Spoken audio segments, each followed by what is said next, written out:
नमस्कार बच्चों, फिर से आपका स्टीरियोकेमिस्ट्री की क्लास में स्वागत है। मैं डॉक्टर सुलता बरगोत्या। हम कंटिन्यू करेंगे स्टीरियोकेमिस्ट्री और स्टीरियोकेमिस्ट्री में हम पढ़ रहे थे ऑप्टिकल आइसोमेरिज्म।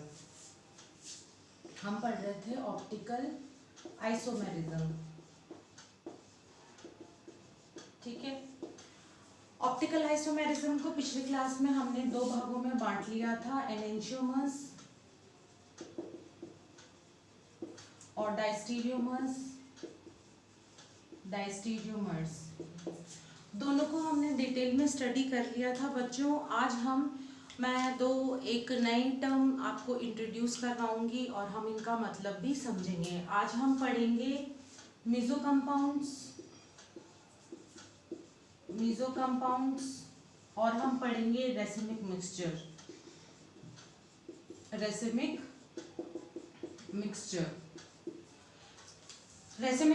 के बारे में इससे पहले भी एक क्लास हुई थी जिसमें मैंने हल्का सा जो है आपको इंट्रोडक्शन दे दिया था रेसिमिक मिक्सचर्स का, और इसका हल्का सा मैंने आपको एक ब्रीफ ओवरव्यू बता दिया था। आप मेरे पहले के लेक्चर्स में एक बार फिर से उसे देखें और आज फिर से हम इसको डिटेल में पढ़ेंगे। तो आज का जो मैं टॉपिक है मीसो कंपाउंड स्टार्ट करती हूँ। सबसे पहले हम पढ़ रहे हैं मीसो कंपाउंड्स क्या होते हैं स्टीरियोकेमिस्ट्री में बच्चों। तो अगर हम मीसो कंपाउंड्स की बात करें तो अगर मैं डेफिनेशन बताऊं तो आपको शायद ऐसे समझ ना आए, लेकिन मैं इसको अगर एग्जाम्पल के रूप में अगर आपको समझाऊं तो शायद आपको ज़्यादा अच्छे से ये समझ आएगा। सबसे पहले मैं एग्जाम्पल बताती हूँ जिसमें हम मान लीजिए मैं एक कंपाउंड ड्रॉ कर रही हूँ COOH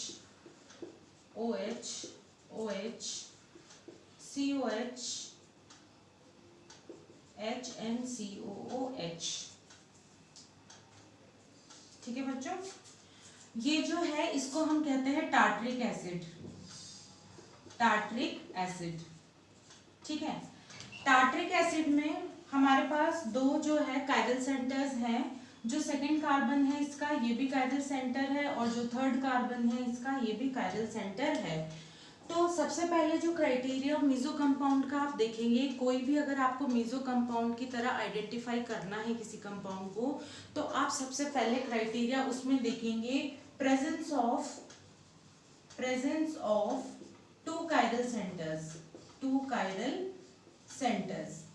ठीक है, किसी भी मीसो कंपाउंड को आइडेंटिफाई करने के लिए सबसे पहले आपको चाहिए presence of two chiral centres, यानी हमारे पास इस कंपाउंड में टू काइरल सेंटर्स हैं। और अगर मैं इसकी मिरर इमेज ड्रॉ करूं तो वो हमें कुछ इस तरह की दिखेगी।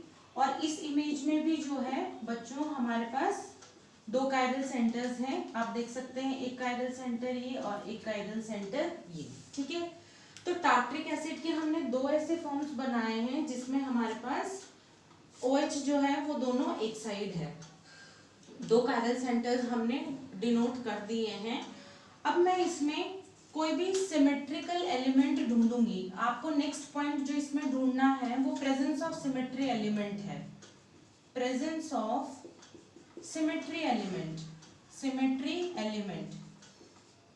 सिमेट्री एलिमेंट चाहे वो प्लेन ऑफ सिमेट्री हो, वो सेंटर ऑफ सिमेट्री हो, या चाहे वो एक्सिस ऑफ सिमेट्री हो, वो कुछ भी हो सकती है। ठीक है, तो अगर आप इन दो फॉर्म्स में कोई भी मुझे एक सिमेट्री एलिमेंट बता दें, यानी अगर इसमें सिमेट्री प्रेजेंट है तो फिर इसमें जो है सिमेट्री एलिमेंट प्रेजेंट है, तो आप मुझे इसको सोच के बताएं। तो अगर मैं फर्स्ट अपनी ये ले लूं, तो अगर मैं इसमें एक्सिस डालूं तो एक्सिस तो नहीं हो सकती क्योंकि हमारे पास दोनों अलग अलग ग्रुप्स है इस साइड से अटैच। और अगर मैं सेंटर डालूं तो भी नहीं हो सकता क्योंकि हर डायरेक्शन में जाने पे मैं अलग ग्रुप्स मिल रहे हैं। हाँ, इसमें अगर मैं एक प्लेन इधर से ड्रॉ करूं तो ये प्लेन जो अबव वाला जो पार्ट है और बिलो वाला जो पार्ट है वो एक दूसरे के बिल्कुल मिरर इमेजेस है, यानी यहाँ पे एक horizontal plane of symmetry present है।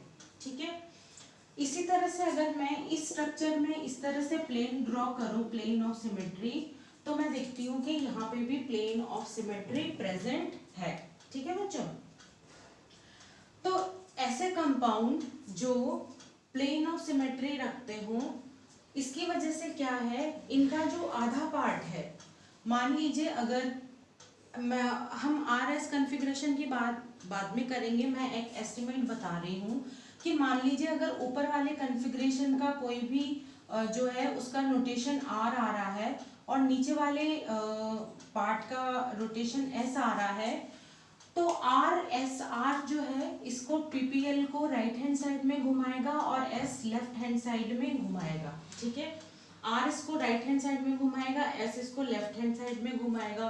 तो ये इंटरनल रोटेशन की वजह से क्या है, प्लेन पोलराइज्ड लाइट को ना लेफ्ट घूमने देंगे ना राइट घूमने देंगे और हमें वाइब्रेशन एज इट इज यानी नो चेंज इन PPL मिलेगा, यानी no change in plane polarised light.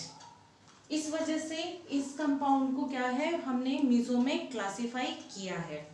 उसी तरह अगर मैं मान लो ऊपर का अगर मैं कॉन्फ़िगरेशन निकाल लूँ S है और नीचे का कॉन्फ़िगरेशन R है, तो ये वाला जो R पार्ट उसको क्लॉकवाइज डायरेक्शन में रोटेट करेगा और ये एंटी क्लॉकवाइज डायरेक्शन में रोटेट करेगा।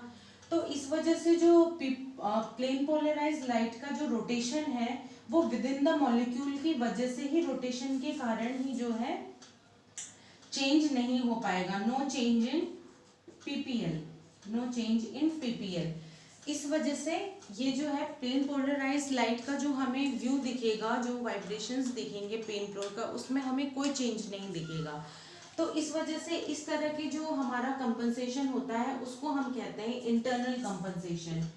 इसको नाम दिया है इंटरनल कंपनसेशन,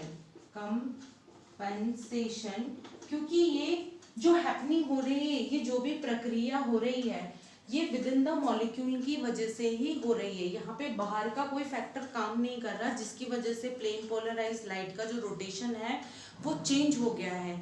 ये जितना भी जो चेंज हुआ है वो विद इन द मॉलिक्यूल की वजह से ही चेंज हुआ है। इसलिए जो है इसको हमने बहुत ही इम्पोर्टेंट है ये नाम दिया है, इसको कहते हैं हम इंटरनल कंपनसेशन। ठीक है बच्चों, तो ये मीजो कंपाउंड की बहुत ही इंपॉर्टेंट खासियत है और ये बहुत सारे कॉम्पिटिशन्स में पूछा भी जाता है कि मीजो कंपाउंड्स का जो no change in plane polarised light जो फिनोमिनन होता है वो किसकी वजह से होता है, वो होता है इंटरनल कंपनसेशन की वजह से। ठीक है बच्चों, आगे हम डिस्कस करते हैं कुछ और एग्जाम्पल मीजो कंपाउंड्स के।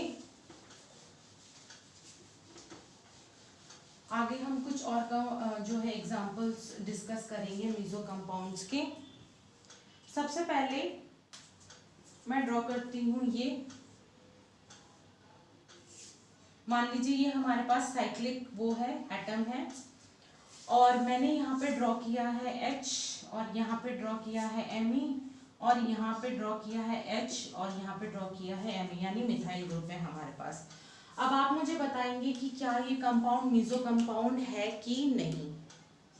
तो मैं आपकी हेल्प करती हूँ कि सबसे पहले हमें इसमें 2 कायरल सेंटर्स ढूंढने पड़ेंगे किसी भी कंपाउंड को मीजो होने के लिए, प्रेजेंस ऑफ 2 कायरल सेंटर। तो यहाँ पे मैं देखती हूँ कि हमारे पास एक कार्बन ये है और एक हमारे पास एक कार्बन ये है। ये कार्बन 2 डिफरेंट ग्रुप से अटैच्ड है और यहाँ पे ये 2 डिफरेंट ग्रुप से अटैच है। उसी तरह ये कार्बन 2 डिफरेंट ग्रुप ये और 2 डिफरेंट ग्रुप ये इससे अटैच्ड है, यानी 2 सेंटर हमारे पास कायरल सेंटर है।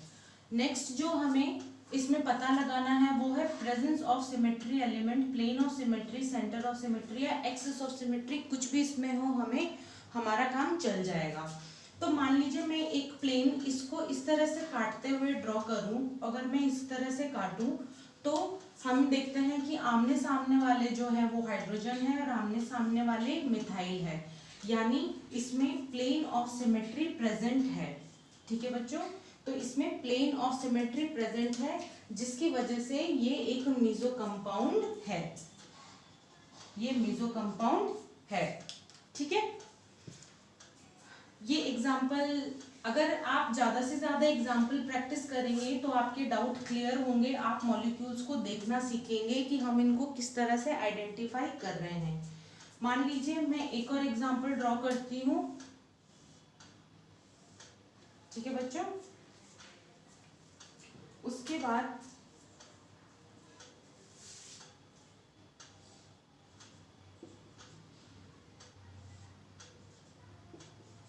ठीक है बच्चों, ये मैंने नेक्स्ट कंपाउंड ड्रॉ किया है। अब आप इसमें मुझे बताएंगे कि ये मेसो कंपाउंड है कि नहीं। तो किसी भी कंपाउंड को मेसो कंपाउंड आइडेंटिफाई करने से पहले हम अपने फर्स्ट रूल को फॉलो करेंगे कि क्या इसमें दो कायरल सेंटर्स हैं।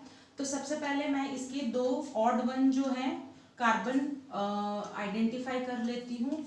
क्या ये जो कार्बन है, यहाँ का जो कार्बन है वो चारों ग्रुप से अलग से अटैच्ड है?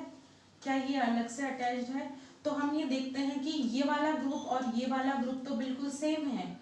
ये वाला ग्रुप CH2 एंड ये वाला ग्रुप भी CH2, यानी ये दोनों कायरल सेंटर्स नहीं है। तो ये जो हमारा क्राइटेरिया है मेसो कंपाउंड को आइडेंटिफाई करने का, ये यही फेल हो जाता है कि this is not a meso compound.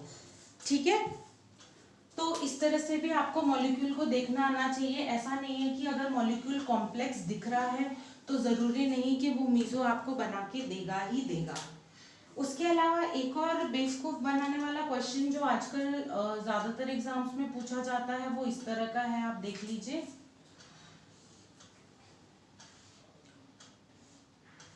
जिसमें बच्चे ज्यादातर गलती करते हैं, ये एंड ये। ठीक है, तो आप मुझे बताएं कि क्या ये जो कंपाउंड है ये मेसो कंपाउंड है कि नहीं। क्या ये कंपाउंड मेसो कंपाउंड है कि नहीं। ठीक है बच्चों, हमें ये देखना है कि क्या ये जो कंपाउंड है ये मेसो कंपाउंड है कि नहीं। तो इसके लिए सबसे पहले हमें दो कायरल सेंटर्स ढूंढने पड़ेंगे। ज्यादातर हम पॉइंट ऑफ फ्यूजन या पॉइंट ऑफ इंटरेक्शन वाले जो कार्बन को हम कहते हैं कायरल सेंटर, तो हम ये पॉइंट ऑफ इंटरसेक्शन वाले को मार्क कर लेते हैं। लेकिन हम ये ध्यान से भूल जाते हैं कि जरूरी नहीं कि इसके ऊपर जो अटैच्ड कार्बन है अगर वो दूसरे फॉर्म में लिख दिया हो, अगर ये HCH3 लिखा रहता तो आप आसानी से समझ जाते, लेकिन मैंने इसको यहाँ Me लिख दिया है तो शायद आप इसको किसी और नजरिए से देख रहे हैं और ये भूल जाते हैं कि ये वाला जो एटम, ये वाला जो ग्रुप अटैच्ड है ये भी CH3 ही है, ये भी CH3 ही है। इसलिए ये जो कार्बन जो है ये कायरल कार्बन नहीं है, ये और ये ग्रुप सेम ही है। इसीलिए हम इसको मेसो के जो क्राइटेरिया है उसमें नहीं रखेंगे और ये हमारा मेसो कंपाउंड नहीं है। तो ये था हमारा कुछ मेसो कंपाउंड के बारे में इंट्रोडक्शन। नेक्स्ट टॉपिक में जो स्टार्ट करती हूँ बच्चों वो है रेसिमिक मिक्सचर।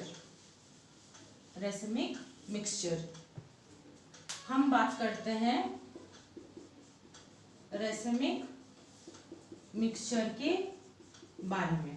ठीक है बच्चों, रेसिमिक मिक्सचर का इंट्रोडक्शन मैंने इससे पहले की भी क्लास में दिया है। रेसिमिक मिक्सचर क्या होता है कि two equal components of D and L form जो है आइसोमर के, वो एक ही सॉल्यूशन में प्रेजेंट होते हैं, जिसकी वजह से जो rotation of plane polarised light है वो कैंसिल हो जाता है और हमें no change in plane polarised light मिलता है। ठीक है, तो इसके डेफिनेशन के रूप में हम लिख सकते हैं N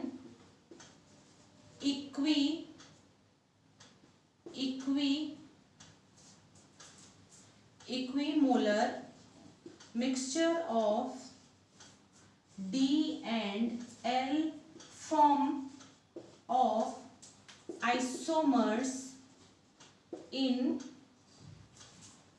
solution that causes no change in ppl is called racemic mixture. ठीक है, an equimolar mixture of D and L form of isomers in solution that causes no change in ppl is called racemic mixture. अब मैं इसको एक diagram से थोड़ा जो है आपको एक्सप्लेन करती हूँ, ताकि थोड़ा सा इस पे जो आपका कंसेप्ट है वो क्लियर हो जाए। मान लीजिए हमारे पास एक लाइट सोर्स था, ये हमारे पास लाइट सोर्स है। ये किस तरह से काम करता है मैं बता देती हूँ कि लाइट सोर्स के जो वाइब्रेशंस हैं वो ऑल डायरेक्शंस में हैं। ये लाइट सोर्स के जो वाइब्रेशंस हैं ये ऑल डायरेक्शंस में है, ठीक है बच्चों।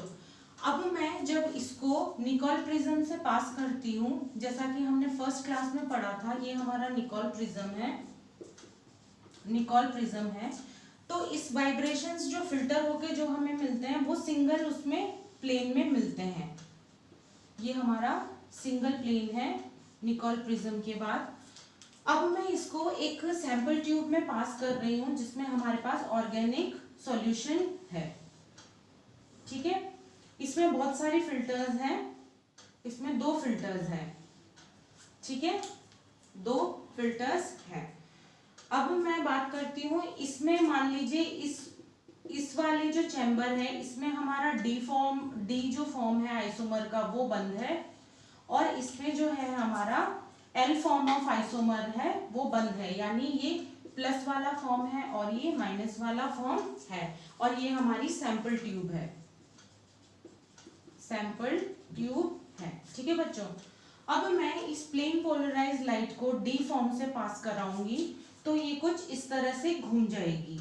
इसका जो रोटेशन है वो थीटा एंगल से इस तरह से घूम जाएगा, और जब ये सेम लाइट आगे यहाँ से पास होगी तो इतना ही थीटा एंगल ये वापस लेफ्ट हैंड साइड में, क्योंकि ये राइट हैंड साइड में घूमा है, तो उतना ही ये एल फॉर्म इसको जो है लेफ्ट हैंड साइड में रोटेट कर देगा, यानी ये वापस लेफ्ट हैंड साइड में रोटेट हो गई है थीटा एंगल से, ठीक है।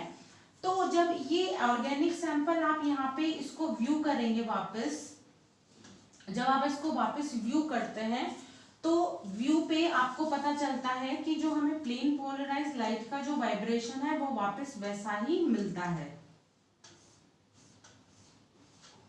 इसका जो हमें व्यू दिखाई देता है वो सेम एज इट इज है जो हमें पहले दिखाई करता था, यानी no change in PPL, no change in PPL, ठीक है बच्चों। तो इस वजह से नो चेंज इन पीपीएल की वजह से इसको हम कहते हैं रेसिमिक मिक्सचर, क्योंकि इसमें डी की जितनी क्वांटिटी है उतनी ही एल की क्वांटिटी है, जिसकी वजह से ये प्लेन पोलराइज लाइट का रोटेशन नहीं हो पा रहा है, ठीक है। और इस तरह के फिनोमिनन को हम कहते हैं external compensation, external compensation, compensation, ठीक है। तो क्योंकि ये कंपनसेशन जो है किसी बाहरी जो सॉल्वेंट के कारण या बाहरी किसी ऑर्गेनिक सैंपल के कारण हो रहा है, इसलिए इसको एक्सटर्नल कंपनसेशन नाम दिया है, ठीक है। तो ये भी एक इम्पॉर्टेंट जो कंसेप्ट है वो ज़्यादातर एग्जाम में पूछा जाता है कि मीजो कंपाउंड में जो नो चेंज हो रहा है वो किसकी वजह से हो रहा है, इंटरनल कंपनसेशन की वजह से, और रेसिमिक मिक्सचर में जो नो चेंज हो रहा है पीपीएल में वो हो रहा है एक्सटर्नल कंपनसेशन की वजह से। तो हमने बच्चों आज 2 नए कंसेप्ट सीखे और 2 नए मॉलिक्यूल्स को आइडेंटिफाई करना सीखा। आगे के क्लास में हम स्टीरियो के और भी नए कॉन्सेप्ट जो है कंटिन्यू करेंगे। अभी तक के लिए थैंक यू।